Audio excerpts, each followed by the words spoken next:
Welcome aboard, applicants. Today, I thought we'd switch gears and go from the first year law students exam into the general bar exam, July 2018, question number 4. Now, as with all essay questions, we begin with the call of the question. So let's go there. Well, we read the paragraph before here in let me bring this down here. Thank you. What are Wilma's and Harry's rights and liabilities, if any, with regard to 1. The townhouse? Discuss. 2. The motorboat? Discuss. 3. The personal injury settlement funds? Discuss. Answer according to California law. Well, let's start. Actually, because we pretty much know. We don't know the area of law yet. So let's read the question before we proceed. Wilma, a California resident, was employed as an accountant for many years. She retired in 2010 and received a pension. Wilma received part of the pension as a lump sum and the rest in monthly installments deposited into an account in her name at Main Street Bank. She used the lump sum as a down payment on a townhouse. The title to the townhouse and the mortgage are in Wilma's name. In 2011, Wilma met Harry, also a California resident who worked in a local store. Wilma and Harry married in 2012. Harry opened an account at Valley Bank in his name and deposited his salary from the store into the account. Wilma did freelance accounting work and deposited the money from that work into her Main Street Bank account. During their marriage, Wilma and Harry used funds from Harry's account to pay the mortgage on the townhouse in which they both lived. They paid all their household expenses from Wilma's account. Wilma's pay from her account did not cover all their expenses, and her monthly pension installments paid the rest of their expenses. In 2013, Wilma and Harry bought a motorboat using funds from Wilma's account. Although they would both use the boat, title was taken in Wilma's name. In 2014, Harry was injured when a driver, Dana, negligently struck him with her car. In 2016, Wilma and Harry permanently separated, and Harry moved out of the townhouse and stopped making mortgage payments. In 2017, Harry settled his claim against Dana for $30,000. In 2018, Harry instituted dissolution proceedings. What are Wilma's and Harry's rights and liabilities, if any, with regard to the townhouse? Discuss. 2. The motorboat? Discuss. And 3. The personal injury settlements funds? Discuss. Answer according to California law. Well, right here we know this is going to be community property law. And we have a community property approach. We want to make sure to talk about source, action, presumption. We throw in an additional aspect from presumption, which we called other priorities, and then we do distribution upon the dissolution or death. Now, source, we want to make sure that our items are accounted for from our questions. We do 1, the townhouse, okay, and then 2, the motorboat,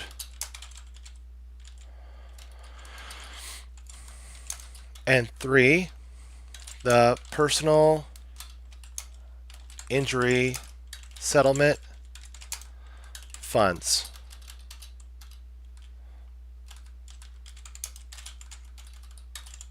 Okay. Now, let's first establish about our townhouse here. Now, up here, Wilma, a California resident, was employed as an accountant for many years. She retired in 2010. This is an important date here because this would establish a lot of things concerning her separate property, and received a pension. That's an important word we need to account for there. Wilma received part of the pension as a lump sum and the rest in monthly installments deposited into an account in her name at Main Street Bank. Very important aspect here. That Main Street Bank contains our separate property. She used a lump sum as a down payment on a townhouse. Okay, there we go. Down payment on a townhouse right here. So the source of our townhouse right here. So let's take a look now, because we want to make sure to follow our source, action, presumption, other priorities, and distribution. So source looks to me like we have separate property. Why am I saying separate property? Because it came from the Main Street Bank. But remember, it isn't just because it came from the Main Street Bank. It also is because the source of the funds came from a pre-marriage source, and so the separate property has to do with funds that come before marriage, after dissolution, funds that are a result of the rents, issues, and profits are of separate property. Also, during the marriage, there would be separate property would actually come from um, descent, gifts, and those and that, and so those particular items would be separate property. And because she retired in 2010, this is before the marriage. Why do I know that? Because she married Wilma and Harry married in 2012. So the pension and the down payment that are from the Main Street as for down payment on the townhouse came from a pre-marriage source. So that's why it would be separate property as the source for the initial down payment on the townhouse. So that's why I want to make sure to put that in there. So we want to make sure to put down our separate property definition in here and establish that the source indeed began with separate property funds. But now what happens with the townhouse? Let's continue on. Harry opened an account at Valley Bank in his name and deposited his salary from the store into the account. Or excuse me, let me continue up here. The title to the townhouse and the mortgage are in Wilma's name. And also that's another aspect too. The title that the of townhouse would help indicate too that we're dealing with the separate property source. Okay, so I just I'll put that as its own topic there. Now coming up here, Harry in 2011, Wilma met Harry, also a California resident who worked in a local store. Wilma and Harry married in 2012. Now, this aspect concerning Wilma and Mary marriage in 2012, this is when the marital community begins. Okay. Now, Harry opened an account at Valley Bank. This is important. Another account in his name and deposited his salary from the store into that account. Now, even though he deposited his salary from the store in that account, and technically you might say, well, that would be his separate property. Remember, the aspect concerning community property is all efforts of either spouse during the marriage are considered community property while those spouses are domiciled in California, because California is a community property state. Now, with that being said, that when he deposited his salary from the store into that particular account, a bank account is a community property asset. So Wilma did freelance accounting work and deposited to pay from that work into her Main Street bank account. Again, she's depositing. So now we actually have an aspect here that we need to talk about. The Main Street bank account now has actually been commingled, okay? And that's why we need to discuss this, not just the title of the townhouse, but also there's a commingling aspect of funds.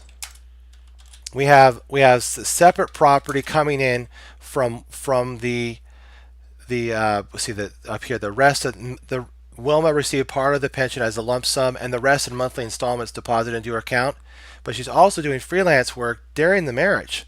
So we got to ask ourselves here, would this technically make the Main Street bank account at this point in 2012 a community property bank account? I would have to say at this point yes, unless things have changed, unless things change in our chronological story here. During their marriage, Wilma and Harry, used funds from Harry's account to pay the mortgage on the townhouse in which they both lived. They paid all their household expenses from Wilma's account. Wilma's account being that that Main Street bank account that we talked about. Wilma's pay from her account did uh, accounting work did not cover all their expenses, and her monthly pension installments paid the rest of their expenses.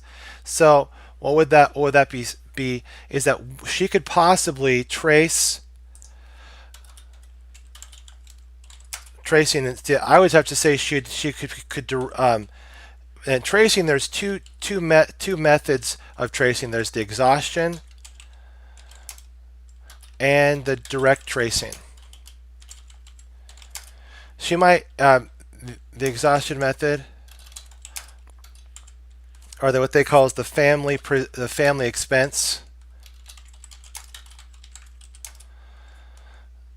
method. Now that the aspect concerning this is when and what is it she would be buying with this again now? So when about the motorboat.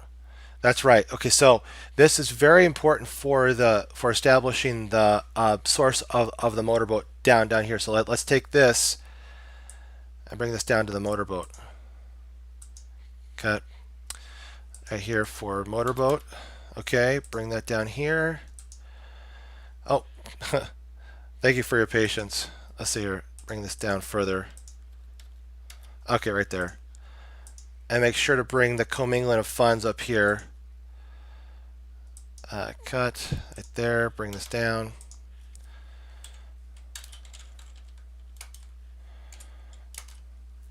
See, this is where I would have to say because the well, actually, we could argue that it is a community property source, but what we're dealing with here is the commingling of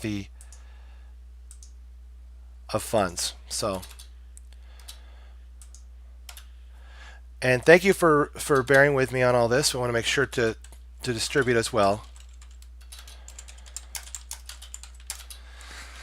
So the source of the townhouse would be separate property because it came from the Main Street bank account as before marriage funds. Okay, and title to the townhouse was taken in excuse me, let me come. Okay, up here.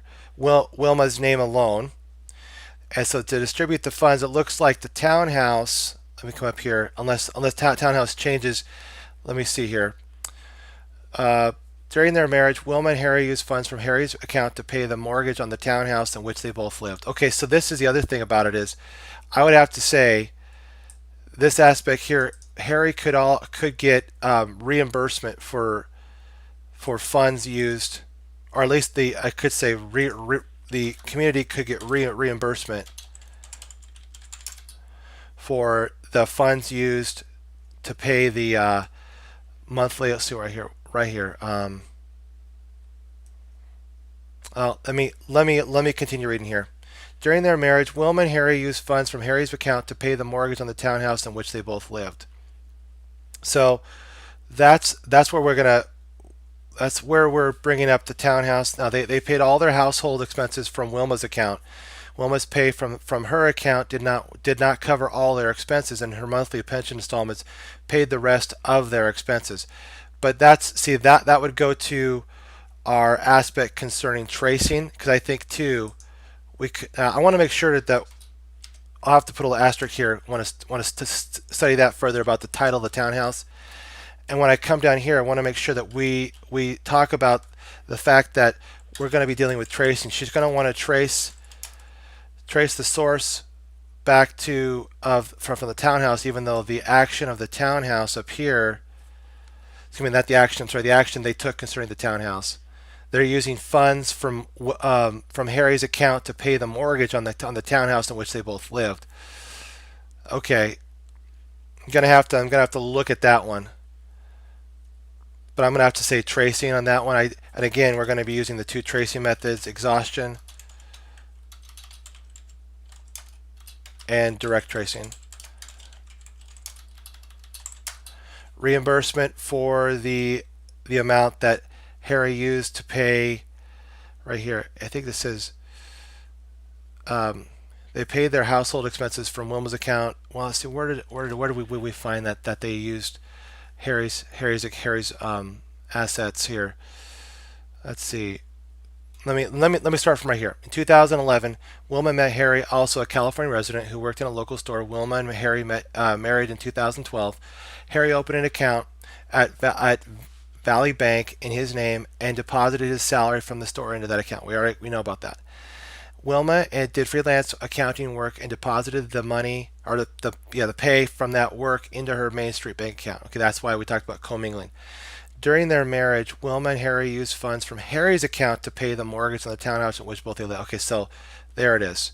There we go. But remember, what we talked about here is reimbursement. What would be reimbursed? It would be the community would have to be reimbursed because the funds that are coming in are a community property funds. Why do we say community property funds? Because it's the Valley bank account, which is containing Harry's what is here the salary from work done during the marriage. So right here, now they paid all their household expenses from Wilma's account. Wilma's pay from her accounting work did not cover all their expenses, and her monthly pension installments paid the rest. So that's what she's going to try to say, that even though the source started out as separate property, and Harry may argue, well, wait a minute here, that source actually became the source became a commingling here, and so it would have to be community property at that point, and then they're going to try to trace back to separate property funds. The argument that Harry may make additionally is for community property, and then they would distribute the funds. Now the motorboat source, we saw that in the motorboat up here. 2013, Wilma and Harry bought a motorboat using funds from Wilma's account. Although they did both use the boat, title was taken in Wilma's name. So what the Wilma's account here for the motorboat in 2013, where is the source of that coming from? And that's, see, her pay from her accounting work did not cut, was the accounting work right here. I'd have to say that because up here, Wilma did freelance accounting work and deposited the pay from that work into her Main Street bank account. Remember, this Main Street bank account has both the separate property and community property funds in a commingled account. And so down here, the motorboats, the source would be, but the commingling of funds argument we're talking about, and then she's going to try to trace that back to separate property to find that the motorboat is separate property, which I don't think will be successful. Now, in 2014, Harry, I want to make sure to put a distribution at this point down here as well. Okay, and then down here under personal injury settlement funds, we're going to talk about the source for this. Remember, the personal injury settlement funds are characterized by the point at which the cause of action arose, and let's see when that happens.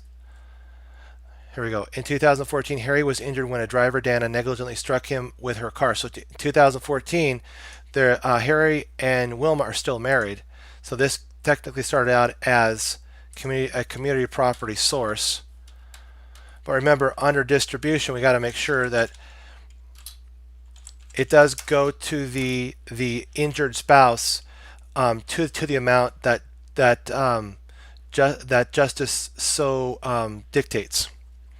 Now up here, now in 2016, Wilma and Harry permanently separated. Okay, so we got the permanent separation in 2016, and Harry moved out of the townhouse and stopped making mortgage payments. So we got to make 2016 here. We got permanent separation. So that's when the marital community ends. And now okay, then 2017, Harry settled his claim against Dana for $30,000, even though he settled his claim technically outside of after permanent separation. The cause of action arose during the marriage, so it started out as a community asset. But remember, The 2018 is when Harry instituted the dissolution proceedings, even though technically the the argument could be made that he completed the permanent separation in 2016. The actual permanent separation, according to one argument, could be that it actually took place in 2018. Either way, it's the time at which the cause of action arose, which means 2014 is our date that establishes that the personal injury settlement funds initially started out as community, and then when permanent the institution of permanent dissolution took place in 2018, yes, it would go back to Harry to the amount that justice so requires. And so down here we're going to be permanent separation and distribution, which would it would go back to separate property of Harry to the amount again that justice requires. So this is just my attempt at this, and I'm definitely just practicing and getting all this down and going through some questions with you from the general bar exam. Thank you so much for your patience with me and kindness in all of the law that I'm bringing out and practicing with. So I thank you so much again for your patience. I want to put a shout out to Chess Cruncher TV. Keep chess crunching, Chess Cruncher. I also want to put a shout out to my Amazon Kindle book, Battling the Big Bad Baby Bar, SE Basics. I thank you so much for stretching your essay strategies and tactics with me today, and practicing this interesting question. And thank you so much for your patience, and God bless.